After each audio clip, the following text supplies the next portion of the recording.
and a hem stitch, which is pretty much the same, but there's slightly different applications for this.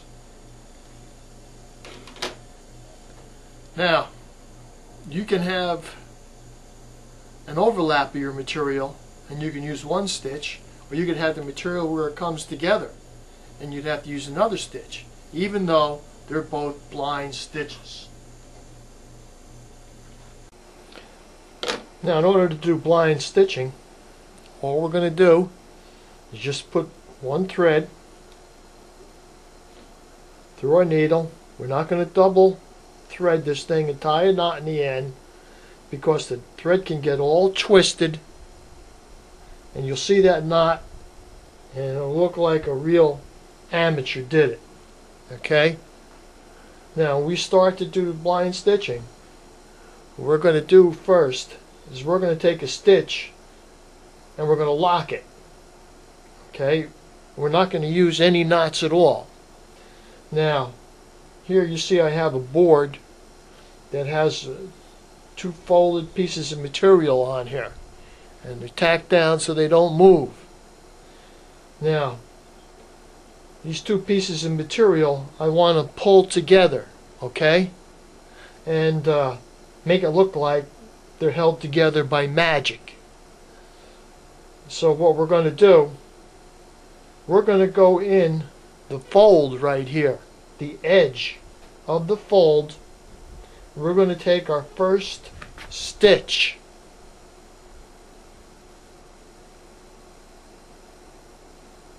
We're going to try to maybe, I think that should work. Let's say get a little closer. So we're going about a ½ inch, then we're going to come out. Okay? Now let's go ahead and pull that needle through. Make sure we get till there's only one thread thickness coming through. Then what we're going to do, we're going to get our thread and pull it across here, and like a straight across, so it's like a 90-degree angle. Okay, can you see that? Then we're going to use a piece of chalk or something that's easily removable, and we're going to put a little line there.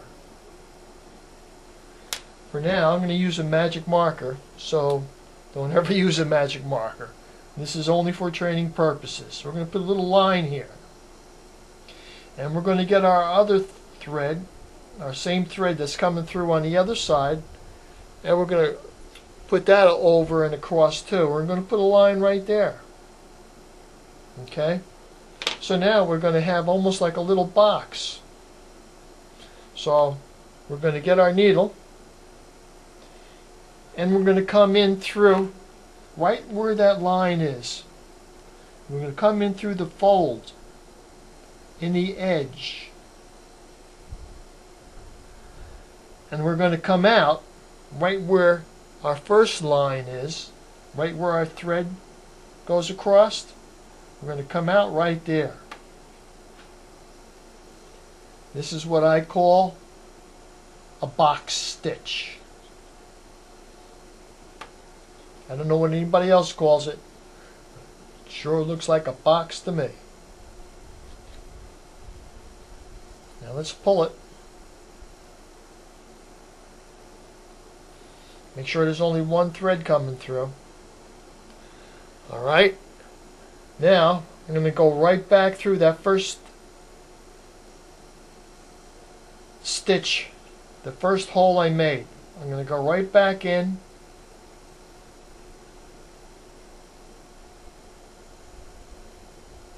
And I'm going to pass my second stitch. I'm going to go right past it, going in that direction now, just to lock it. I really want to sew in this direction, but I'm going to go in the opposite direction to do my locking stitch. I'm going to come out of that hole,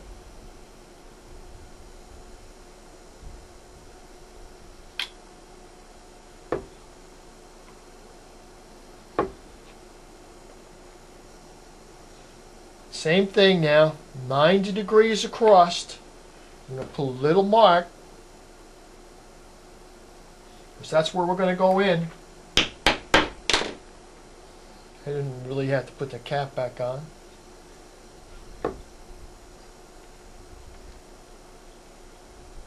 Now sometimes you're going through some really heavy material,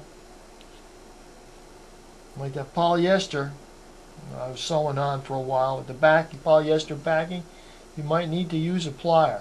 I'm going to come right out the same hole that's right before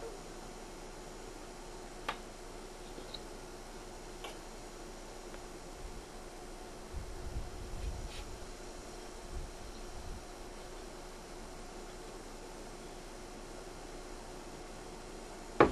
Okay?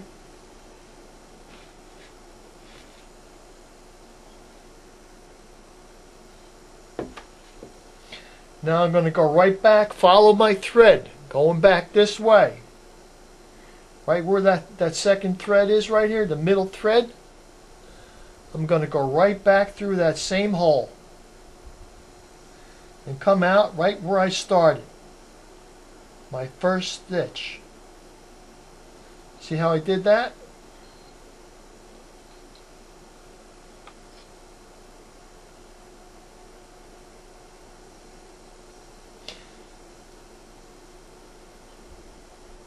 Then after that, I'm going to come right across again where I was, right from the first leading stitch I have here. I'm going to come right back through that hole again. Well, I pulled my thread out.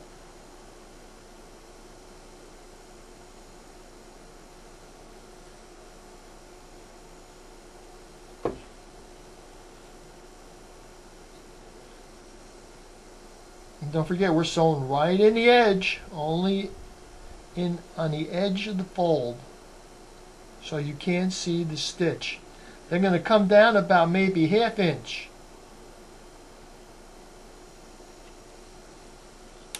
It's just called a locking stitch, and this is a back stitch I had to use to lock my thread.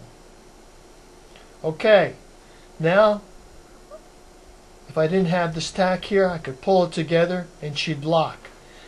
Now what I'm going to do is just sew little boxes coming across. Okay? And that's how I'm going to do the blind stitch. So my next stitch would be straight up and across over here. You see? I go right over here. I'd sew in there, then I come over about maybe ½ inch, then I come down, then I go inside the material, go about ½ inch, and then up, then just repeat that. Okay? So that's the way my stitches would look. And about every inch or 2 inches, you would back up your stitch and make a lock stitch. So in case your thread ever got loose, it would not go past your last lock stitch. You don't want to go ahead and do like, a foot or two of sewing and then have your thread break somewhere. Then you'd have to go back and start all over. This way you'd only have to go back maybe 1 or 2 inches and grab the thread from there, and you could do a repair, and less of a chance of it unraveling at all if you use that method. Now when you get to the end of your stitch and you want to lock it, you just do the same thing. You go backwards, then you go forwards with your box stitch and give it a good tight pull, and that's it. Then you'll have it. That's how you do a blind stitch. Now if you want to do an overlap, your material is overlapped like this, what you want to do is the same thing.